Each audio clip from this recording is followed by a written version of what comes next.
ఒక విషయం నాకు అర్థం కావడం లేదు. పేపర్ లీకులను అరికట్టేందుకు 2024లో ఒక చట్టం తీసుకొచ్చారు. ఇప్పుడు ఆ శిక్షను మరింత కఠినతరం చేస్తూ దర్యాప్తు వేగవంతం చేయడం, ఫాస్ట్ ట్రాక్ కోర్టులు, స్పెషల్ టాస్క్ ఫోర్స్ వంటి నిబంధనలతో సవరణ బిల్లును కూడా ప్రభుత్వం తీసుకొచ్చింది.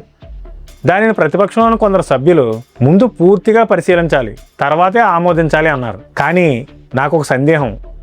భారత రాజ్యాంగంలోనే ఇప్పటి వరకు 100కి పైగా సవరణలు జరిగాయి. అనేక చట్టాలు కాలానుగుణంగా మారాయి. మరి ఈ బిల్లును ఆమోదించిన తర్వాత కూడా అవసరమైతే సవరణలు చేయవచ్చు కదా. మంత్రి ఇప్పటికే నైతిక బాధ్యత తీసుకొని రాజీనామా చేశారు. ఇప్పుడు భవిష్యత్తులో పేపర్ లీకులను తగ్గించడం, దర్యాప్తును వేగవంతం చేయడం కోసం ప్రభుత్వం ప్రతిపాదించిన కఠిన నిబంధనలు అమల్లోకి రావడం మంచిదా, లేక చర్చల పేరుతో ఆ బిల్లును వాయిదా వేయడం మంచిదా? ఇంకో విషయం, 2014 నుంచి 150కి పైగా పేపర్ లీకులు జరిగాయని, దోషులకు తుది శిక్షలు పడలేదని ప్రతిపక్షం ఆరోపిస్తోంది. కానీ 2014 ముందు కూడా పేపర్ లీకులు జరిగాయి కదా. అప్పుడు ఎన్ని కేసుల్లో తుది శిక్షలు పడ్డాయి? అసలు సమస్య కఠిన చట్టాలు లేకపోవడమా, లేక చట్టాల అమలు, దర్యాప్తు, న్యాయ ప్రక్రియ ఆలస్యం కావడమా? మనకు నిజంగా కావాల్సింది ఏంటి? నిరాధార రాజకీయ ఆరోపణలా, లేక విద్యార్థుల భవిష్యత్తును రక్షించే సమర్థమైన వ్యవస్థ?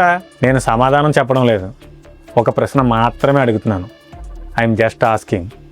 మీ అభిప్రాయం కామెంట్ చేయండి.